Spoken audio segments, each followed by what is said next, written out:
Greetings and welcome to another episode of Back to the Past. I am Blair. In this episode, I have a little project to do with that old car back there.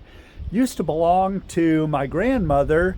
It's a 1951 Dodge Meadowbrook. My dad drove it from North Dakota to Colorado back in 1988, and it sat under his carport for a while and then in my garage for a long time. So it hasn't been driven in years, and I don't know if it'd even start at this point. But I do plan to restore it at some point in the future, and I want to have a decent place to keep it. I don't have anything that's ready for permanent storage now. The other day when I pulled it in fairly late in the day, and as I pulled it in, it ended up that I parked it right next to the solar panels and thought, gosh, that might not be a bad place to keep it for a year or two, or whenever I get something more protective for it. What I need to do is to be able to level that area up. There are a few trees that need to be cut down, the old locust trees that I'd planned on cutting down at some point anyway, and then some branches from better trees that need to be trimmed. I'll level it up a bit with the tractor, put in some road base, and below that weed cloth to keep weeds from growing there.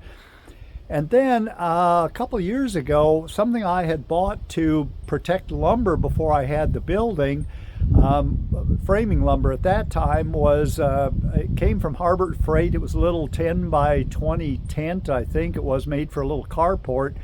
And I think if that's still in decent enough shape, I'll go ahead and put it up, and then that'll give me some protection from the weather. Being where it is, it probably will protect it to some degree from the wind too. So here we go. The first thing I got to do is get the car pulled out of the way.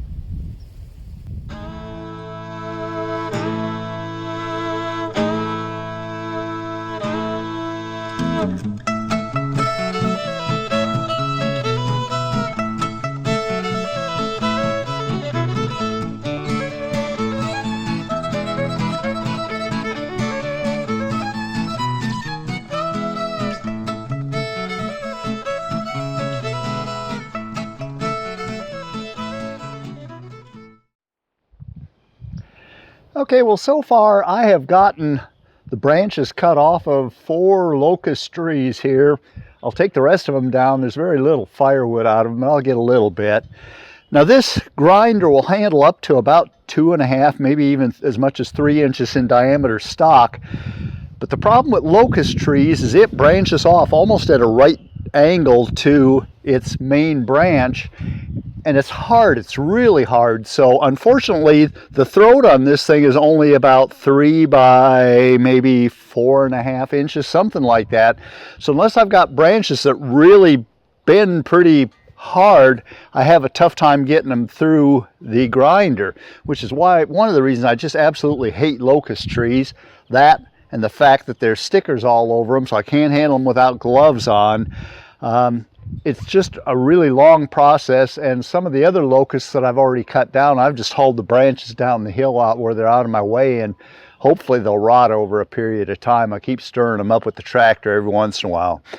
Here goes with finishing grinding these up. I have a few branches off of the pear tree, the Bradford pear that's right in this area.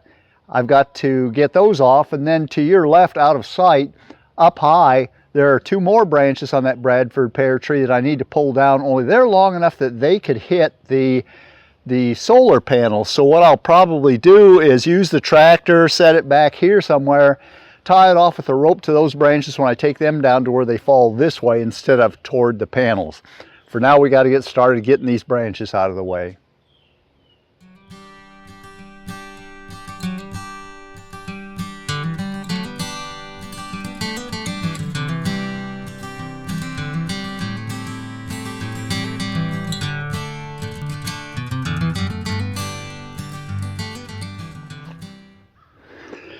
All right, I've got this area pretty well cleaned up, ready for the chainsaw on the black locust.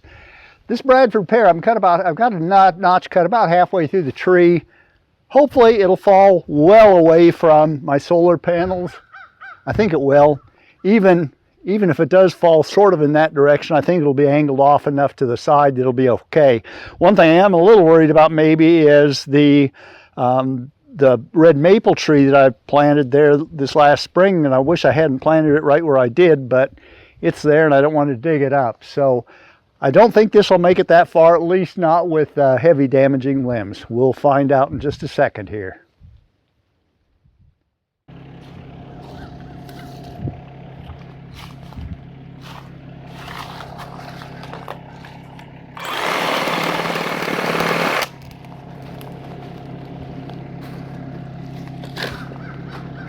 I'll see if I can pull it over. Oh, never mind, there it goes. That worked out well.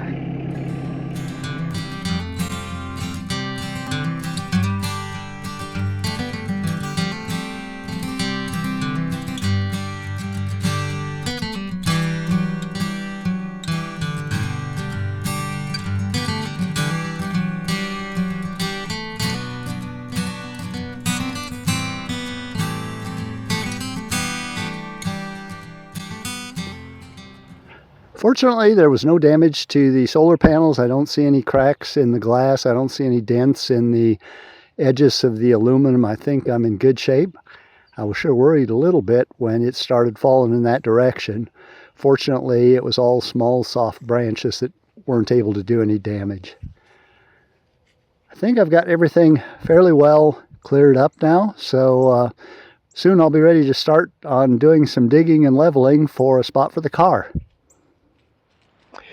Well, I got the area all cleaned up. I ended up grinding up, I think, about 4 or 5 buckets full of wood chips. So I got maybe a yard of wood chips out of it. Got a little bit of firewood. It's all cleaned up. I went ahead and excavated this to where it's level from side to side, since I'll be doing some sort of shelter in here. But it actually slopes about 6 inches from this end to the far end to be able to drain off some of the water. I think that probably helped over the last couple days, but it's still pretty muddy. Night before last into yesterday, we had about 1.25 inches of rain. Yesterday was foggy all day, so it didn't get really much chance to dry up. And as you can see, even at midday or close to midday, there's not a lot of sun hitting it to dry it up either. But what I'm going to try to do is to put down a 6 mil plastic film, and then over the top of that some weed barrier cloth. I'll pin that down and then put about 3 inches of road base over the top of that. So here we go.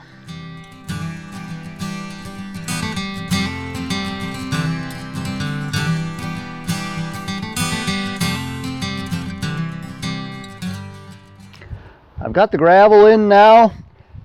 Unfortunately, it's a little bit wet and muddy underneath, so I'm not able to do any compaction on it, but I think for what it is, it's probably just fine. It'll settle over time, I guess. One thing I'm usually pretty good at is being able to eyeball a flat grade, but boy, have I had a hard time with this one. It's just, even now that I've shot everything in with the laser, I stand back and look at it and it doesn't look like it's level from side to side. And obviously it's not level from there to there. I want there to be drainage on that. But it's just kind of an odd thing that I had a devil of a time with getting this gravel in and making it look decent, or making it look good in my eye anyway. I'm ready to put in the Harbor Freight shelter. I'll go ahead and start assembling the pieces to that now. I lost the instructions to it, so I think it's going to be kind of a common sense thing, counting all the pieces and making things fit together to be a 10 by 20 structure. I'm not absolutely sure, but I think I've got it figured out how this thing goes together. I'll start assembling it and see if it looks right after the puzzle pieces are put together.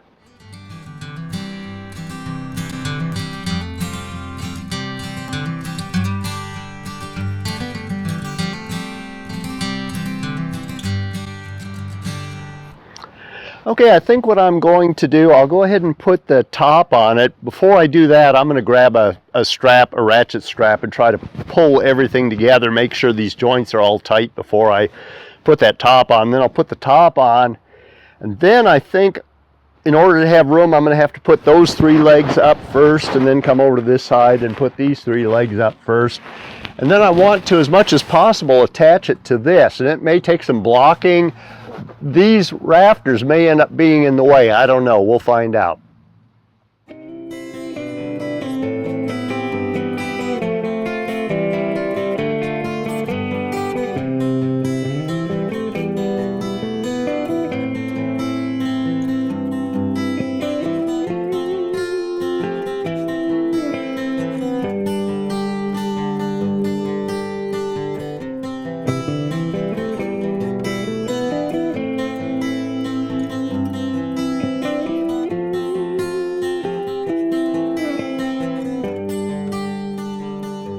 I believe I've done everything that I'm going to do today. The outside, I got it pretty well anchored.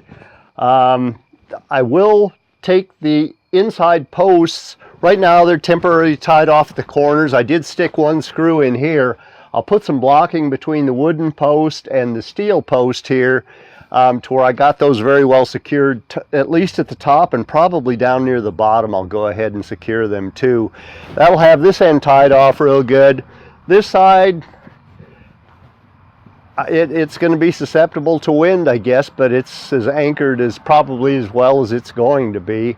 I don't really know what more that I might do. I might try to do something with this center post, but I really don't think so. Really, with this kind of design, the wind tends to pass through it real well. It's protected by the solar panels on that side.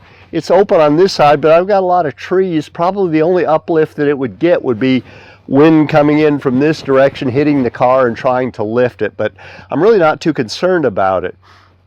Now, when I looked at Harbor Freight's website, maybe it was even, I guess it's a warning that's on one of these posts, excuse me, says if it gets windy, hail, rain, snow, you're supposed to take it down. Well, to me, it's a protective structure. What good does it do if you've got to take it down when the weather gets bad? That's it for tonight. Try to get the car in here tomorrow. Okay, the structure's all tied down. Everything's graded in there. I do have one soft spot in the gravel that I hope it doesn't get hung up on. It would be on the passenger side of the car just as I come off the ramp. But I've got the tractor back there. I can hook a strap onto it and give it a pull if I need to. But really the tractor's there for safety more than anything because this thing doesn't have any brakes. So the only hope that I would have for being able to slow it down is if I was in it to use the clutch and keep it in low gear. But I'm here alone. I'd hope my oldest son would be able to come help me today, but he's got a busy work schedule and couldn't get here until late in the week or next weekend, and I really need the trailer before then, so I'm going to give this a shot by myself and see how it goes. Hopefully good.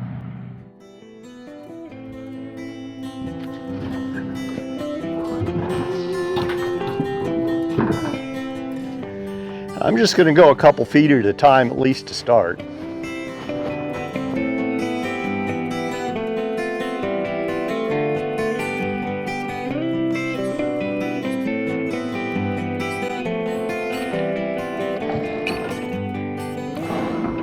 One thing I have to be real careful of is not to let too much slack in the line because it's just hooked through a hole in the frame here. So if I got too much slack in it, that hook could come loose and then, boy, it'd take everything that poor tractor has to stop this thing.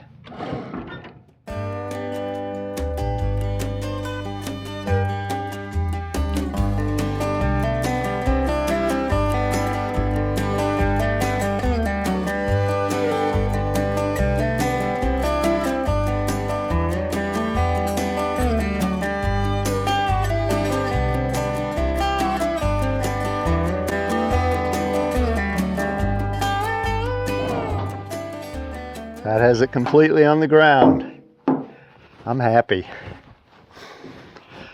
Well, I'll chalk the wheels now, make sure it doesn't go anywhere. One thing I'm going to do too, there's one tire that has a bead that's leaking a little bit, the front passenger side. I think what I'm going to do is I'm going to go ahead and block up all four wheels on the frame so that if it does disinflate, I'm not sitting on flat tires and it's keeping it up off the ground. Anyway, I think I'll end the episode here. This, I think, is episode 99, and I want to make episode 100 something kind of special, at the very least different. So this one's going to take me a little bit of time to prepare, so my next episode actually isn't going to happen until probably mid-December. So I hope you miss me when I'm gone, but I will be back with something different and hopefully a little bit better. Join me. Goodbye.